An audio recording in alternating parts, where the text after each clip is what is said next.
दोस्तों economics for बीवी में आप सभी का स्वागत है। तो सेमेस्टर 2 23-27 के जितने भी छात्र हैं आप सभी को हम बता दें कि इकोनॉमिक्स मेजर पेपर का लगातार हमारे प्लेटफॉर्म पे क्वेश्चन कराए जा रहे हैं और ये इकोनॉमिक्स का है, आप सभी को हम बता दें। और मेजर पेपर 3 में आप सभी को मैक्रो अर्थशास्त्र में आप सभी को हम बताना चाहेंगे कि क्वेश्चन नंबर 3 तक आप अभी इंपॉर्टेंट क्वेश्चन नहीं देखे हैं तो नीचे डिस्क्रिप्शन पे लिंक है, वहाँ पे जाकर आप क्वेश्चन नंबर 3 तक प्लेलिस्ट जाकर चेकआउट कर सकते हैं। चलिए आज हम क्वेश्चन नंबर चौथा के साथ आए या इम्पोर्टेंट क्वेश्चन में रखा गया है कि हेटेरो का व्यापार चक्र का मौद्रिका सिद्धांत किस प्रकार से वर्णन कर सकते हैं। आपको समझाना क्या कि आपको क्वेश्चन में सिर्फ लिख दिया गया है कि हेटेरो का व्यापार का चक्र का मौद्रिका सिद्धांत क्या है, बस इतना ही पूछा। हेड्रेट का बस इतना ही पूछा, लेकिन आपको करना है कि पूरी तरह से वर्णन करना है, एक एक बारीकी से वर्णन करना है। तो किस प्रकार से आप वर्णन करेंगे, तो आइए कुछ इस प्रकार से हमने किया। एक छोटा सा प्रयास किया कि आप सभी को छोटा शब्दों में समझाएं ताकि आप एग्जाम में एक अच्छे नंबर के साथ आप नंबर ला सकें। दोस्तों अगर आप जितना बताए हुआ अगर हमारे द्वारा लिखते हैं तो आपको हम 100% बोल सकते हैं कि आप एक अच्छा स्कोर कर सकते हैं। तो देखते हैं हेटेरो का व्यापार चक्र किस प्रकार से है। तो आंसर में आपको सिर्फ सीधा लिखना है कि हेटेरो का व्यापार चक्र का मुद्रे सिद्धांत hereditary monetary theory of trade off cycle क्या है, इसके बारे में बताना है। तो रल्फ जॉर्ज हेटरे ने व्यापार चक्र को मौद्रिका घटनाओं से जोड़ा और इसे मुद्रा सिद्धांत के रूप में प्रस्तुत किया। हेटेरो ने व्यापार चक्र के उतार चढ़ाव के लिए मुद्रा और ऋण की भूमिका को प्रमुख कारण बताया, मतलब क्रेडिट। ठीक है, तो आपको इसको समझना किस प्रकार से है कि जो साइंटिस्ट हैं रॉल्फ जॉर्ज हेटरी ने उसको क्या कि उन्होंने क्या बतलाया कि व्यापार चक्र में, अगर व्यापार चक्र में हम जाते हैं तो मुद्रिका मतलब पैसा घटनाओं से जोड़ दिया। व्यापार करना है तो किस प्रकार से करेंगे, पहले तो वस्तु से किया जाता था। अगर आप 1 कट्ठा ले रहे हैं तो 1 कट्ठा ज़मीन दिया जाता था, खेती के चावल के बदले चावल दिया जाता था। लेकिन इस प्रकार से अगर रॉल्फ जॉर्ज हेटरी ने क्या किया कि व्यापार को पूरी तरह से परिवर्तन कर दिया। किस प्रकार से, उसको पैसे के मूल्य में आपको तौल दिया। तो मूल्य में अगर जाते हैं तो मौद्रिका आ गया, मुद्रा को घटना से जोड़ दिया।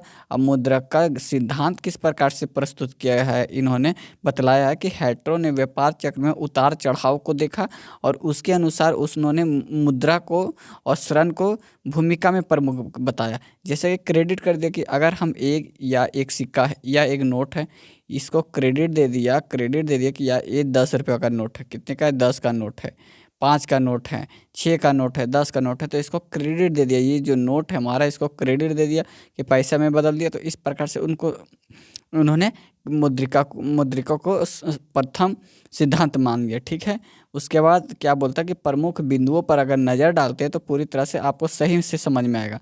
चलिए, पहला में बिंदु में बोला है कि मुद्रा और ऋण की भूमिका किस प्रकार से है, तो उसको पहले समझना है। व्यापार चक्र का प्रमुख कार्य मुद्रा की आपूर्ति और ऋण की उपलब्धता में बदलाव है।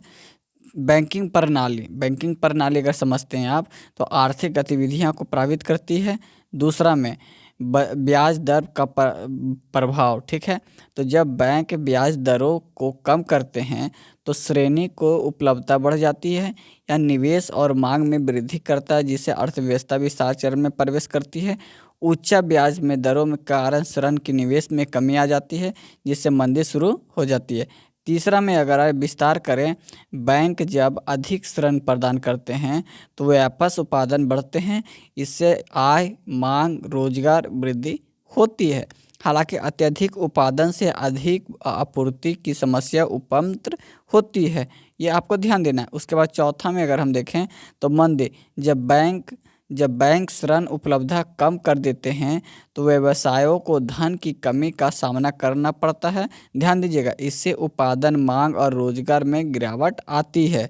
ठीक है, उसके बाद आपको लिखना है हेटेरो का व्यापार चक्र का चरण किस प्रकार से था, फेजेस किस प्रकार से था एक्सपेंशन का। तो आपको हम बता दें कि सबसे पहले पॉइंट बाय पॉइंट लिखना है, जिस प्रकार से हम बता रहे हैं।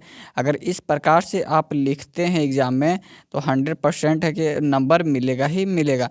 तो सबसे पहले ये लिखना है, उसके बाद लिखना है ऋण उपलब्धता में वृद्धि, उत्पादन, निवेश और मांग में बढ़ती, आर्थिक गतिविधियाँ तेजी से बढ़ती है। ये 3 पॉइंट 1, 2, 3 बिंदु करके आपको लिखना है।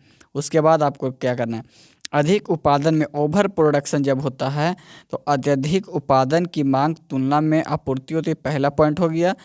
व्यवसायियों का नुकसान होना लगता है, दूसरा पॉइंट हो गया।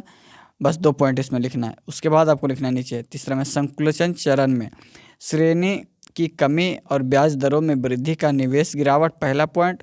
मांग, उत्पादन और रोजगार में कमी आती है, यह दूसरा पॉइंट। इस प्रकार से आपको लिखना है। फिर चौथा में आपको इस तरह से लिख देना है, औसत डिस्प्रेशन। इसमें आपको सबसे पहला पॉइंट लिखना है, आर्थिक गतिविधियां न्यूनतम स्तर पर पहुंच जाती है, ठीक है। इसके बाद आपको लिखना है, अर्थव्यवस्था पुनर्प्रारंभ करने के लिए बैंकों को फिर से ऋण की आपूर्ति बढ़ानी होती है। तो इस प्रकार से आप लिख सकते हैं। उसके बाद आपको क्या लिखना है, हेड्रो सिद्धांत का आलोचनान किस प्रकार से किया गया, तो इसको भी पॉइंट बाय पॉइंट लिखना है। सबसे पहला पॉइंट में पहले लिखना है, गैर मौद्रिका कारकों की अनदेखी। हेड्रो के ने केवल मौद्रिका कारक को प्राथमिकता दी, लेकिन गैर मुद्रा कारक जैसे तकनीकी परिवर्तन, उपभोक्ता व्यवहार भी व्यापार चक्र को प्रभावित करती है, ठीक है, ये ध्यान देना है। उसके बाद दूसरा में आपको लिखना है, ब्याज दर पर सीमित प्रभाव। यह मानना कि ब्याज दर एकमात्र निर्धारित है व्यापारिक रूप से उचित नहीं है।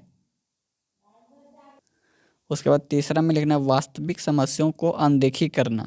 उसके बाद जैसे आइएगा इसमें, तो जैसे लिखना है, जैसे श्रम उत्पादन क्षमता और आपूर्ति श्रृंखला में बाधाएं। चौथा में आपको लिखना है, सरकारी हस्तक्षेप की भूमिका।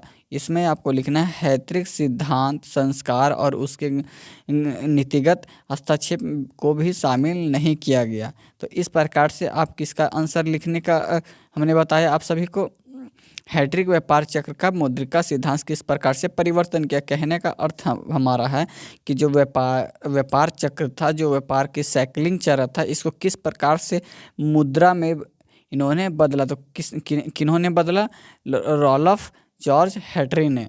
रॉल्फ जॉर्ज हैट्री ने इसको चेंज किया। तो किस प्रकार से चेंज किया, एकदम बारीकी से चेंज किया। तो इस तरह से अगर आप पॉइंट हम जिस तरह से बताएं, पॉइंट बाय पॉइंट अगर आप लिखते हैं तो 100% मार्क्स आपको 15 नंबर कहीं नहीं जाएंगे। इसके अलावा अगर आप अपने दिमाग से कुछ बढ़ाकर लिखते हैं, अपने माइंड से सोचकर कुछ लिखते हैं अलग, वो भी आपको 100% मार्क्स देंगे। बट जो हमने बताया है, बस इसको लाइन बाय लाइन इसी तरह आपको लिख देना है। आपको 100 नंबर नहीं तो 10-15 नंबर में से 13 नंबर आप सभी को 100% आ जाएगा दोस्तों। ये हमारा पूरी तरह से विश्वास है। बस आपको करना क्या है कि जिस प्रकार से हमने बताया, आपको एक बार 2 बार वीडियो देख लेनी है ताकि आपके माइंड में समझ में आ जाए कि हेड व्यापार चक्र की मुद्रिका सिद्धांत किस प्रकार से बतलाया जाता है, इसका अर्थ क्या है, इसका मूलभूत क्या है, वर्णन क्या करना चाहता है। ये सारी चीज़ें अगर आप पॉइंट बाय पॉइंट भी देख लेते हैं तो आप 100% 15 नंबर ला सकते हैं दोस्तों। तो अगर इस वीडियो के अंतर्गत आपको क्वेश्चन नंबर 4 में कोई भी समस्या लगता है या कोई भी प्रॉब्लम होता है तो हमें कमेंट करें। अगर कुछ नुकसान हमारी रह जाती है दोस्तों तो हमें बताइए कि आखिर कौन सी कमी इस वीडियो के अंदर रही है, ताकि नेक्स्ट वीडियो में हम उसको कवर कर सकें। अगर इससे भी लॉन्ग चाहिए तो हमें कमेंट करिए कि इससे भी लॉन्ग चाहिए, तो हम बता सकते हैं। बट आप सभी का 27 दिसंबर का इकोनॉमिक्स मेजर पेपर 3 का एग्ज़ाम है, सेकेंड सीटिंग हुई है। उम्मीद करूँगा कि मेजर पेपर थर्ड 1 बजे से पहले सारे इंपॉर्टेंट क्वेश्चन आपके हमारे प्लेटफॉर्म पे अवेलेबल हो जाए, और जो भी क्वेश्चन आएंगे एकदम सटीक आएंगे, एकदम वही आएंगे जो आपके एग्जाम में पूछे जाएंगे दोस्तों। बस आपको वीडियो देख के जाना है, ताकि आप कुछ भी ना तो कुछ तो लिख कर आएंगे हमारे वीडियो को। जिस हिसाब से बता रहे, अगर इतना भी लिख के आते हैं तो आपको एकदम मैं वादा करता हूँ कि आप पासिंग मार्क्स क्रॉस कर जाएंगे दोस्तों। तो आज के लिए इतना ही। जय हिंद, जय भारत।